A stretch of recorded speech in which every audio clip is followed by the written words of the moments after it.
Hello everyone, you're coming from a very smoky Melbourne day, still hazy here with our bushfires galore.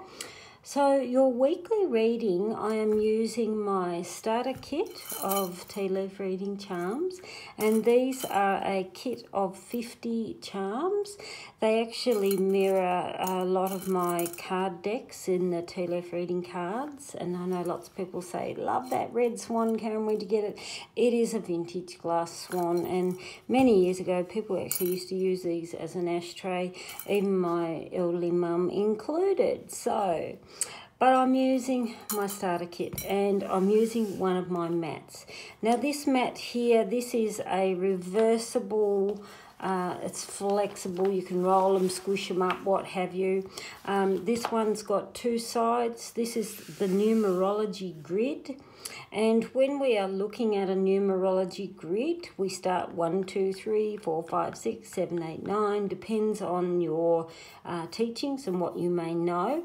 And I've got here the positives and the negatives, just keywords of some of the numbers. So numerology is a whole other ball game, but if you're using this as a casting sheet, you would look at the energies of the number, and it would be the same as, okay, I know I'm a life path number 5, and I know husbandliness is a number 1, and I can cast charms on there and say, if we had a question between each other, what's going on between me and him, we can cast and we look at all the areas of the numerology. That's the most simplest form on how to use that side.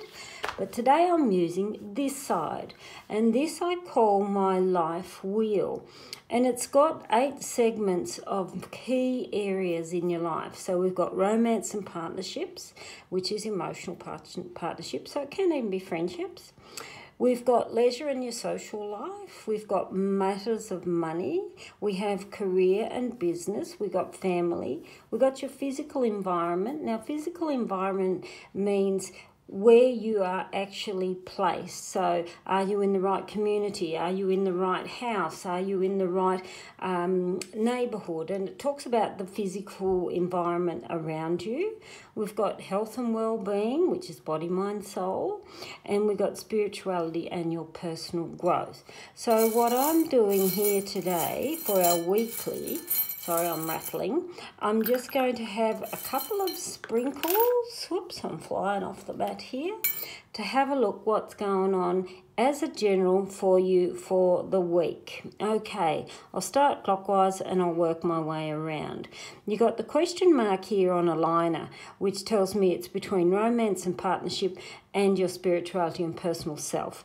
So question mark there, number 1, I would look at that and say, stop doubting some of your inner feelings, because we're looking across from your inner self, your spiritual growth, and about relationships, because inner feelings, and when I've got here, I can't help it, sorry, it's just flowing. We've got dragon and we've got cat. There I would actually look at that question mark, looking at this side of it, would tell me that's a female friendship. Cat is friends and it's often female energy. Everyone sees cat as a bad thing and always thinks treachery and betrayal and so on. Yeah, they can be, but it's often what's going on that you cannot see. And you've got the question mark here, which tells me your feelings about a friendship. You may be spot on, but the dragon here would tell me it's really important, 2 things, that you know your feelings have substance. It means, is it real or are you just imagining things? And the dragon would also indicate to me too, don't go off half-cocked. Don't spit things out unless you know them words are dead on and it's accurate information. You've got this question mark also here touching, you've got the dog and the ship. Dog is, yes, questions about your loyalty, again, friends, but it's a symbol too of don't be too complacent. And you've got the ship, which means things that progress forward for you very slowly. That, again, your question mark is crossing into those 2 areas, which I still see it's about a friendship. Things that may be progressing or building up very slowly. Don't just go off half-cocked. That's my big information there about your feelings and your emotion. You've got here the scales, again, on a line between leisure and your social life and also money. There, I'd say you need the careful balance between what you are spending and what you are giving to, again, people that are around you. I just want to draw another couple on this. What do we got? Oh, a few. We've got the male gender sign, we've got the cane, we've got the little tree, and we've got the dancer. Male gender sign, yes, it can literally be a man. But I always say, look at the traditional meanings of a male symbol in tea, which back then they used to say it was only men that were proactive, step forward, so on. You've got tree, which means family. It's a tree that is about family, the grounding, your foundations. We've got the dancer and we've got the cane. I'd look at those two again. Someone's probably going to hit you up for some money. It will be somebody that's close to you when I see the tree. And I'd look at that and say they really actually need your help and support. I wouldn't go saying don't lend them any money. Of course, be careful of large sums. But they would tell me you really need to help somebody out.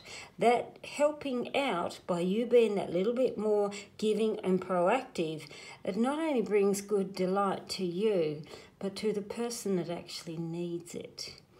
So career and business, you've got the frog here and you've got the butterfly again on a liner. You've got the bird on the house, which is home and family. Butterfly is what is giving you joy, what is uplifting to you. You got the frog here, which tells me you're like a cat on a hot tin roof.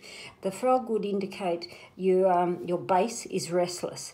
That's not a great base for a career or business because it's like you're scattered. It's like you're all over the place, or you're literally the frog floating up and downstream and you're thinking, when am I going to be able to hit dry ground? There would tell me don't do anything impulsive. Look at your base. Again, look at what has got you there and how much further it can take you.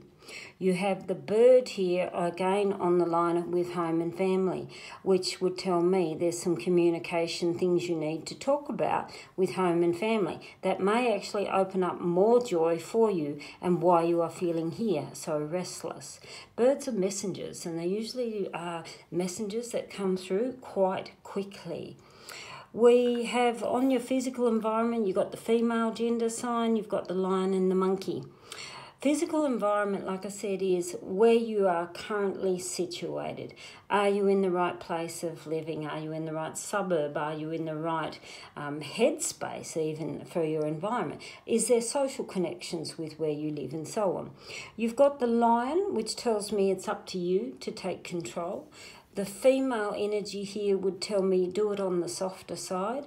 And you've got the monkey, and monkey is often think smart, think outside the box, but don't be afraid to actually look at the joys as well as, yes, some of the things that may not suit you, because I'd look at that there and say build your own joys around where you live, even if you may think, no, I'd really like this, and I'd love a house on the beach, and I'd love the $10 million farm, and all these sorts of crazy things.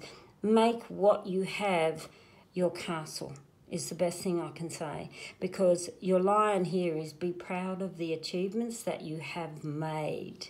You've got here on health and well-being the key. Key there would tell me new doorways are about to open for you. It's actually a really nice symbol because it means in tea, I'm talking about tea as always, key would tell me many doors of opportunity are available to you, and it's really important of not to slam the door on opportunity and good stuff. On your well-being there would tell me again, yeah, take a little bit more extra care, but you're really heading into better things, not negative things. So there you have it. There's the week ahead from Tea with Karen. And like I said, I'm coming to you from Melbourne in Australia to a very smoky Melbourne skies. But where we are situated, we are safe. It's all the other rural areas and outer suburban areas and our farms and our country. And I could go on and on, but I won't. Anyway, have a great week, everybody. And bye for now.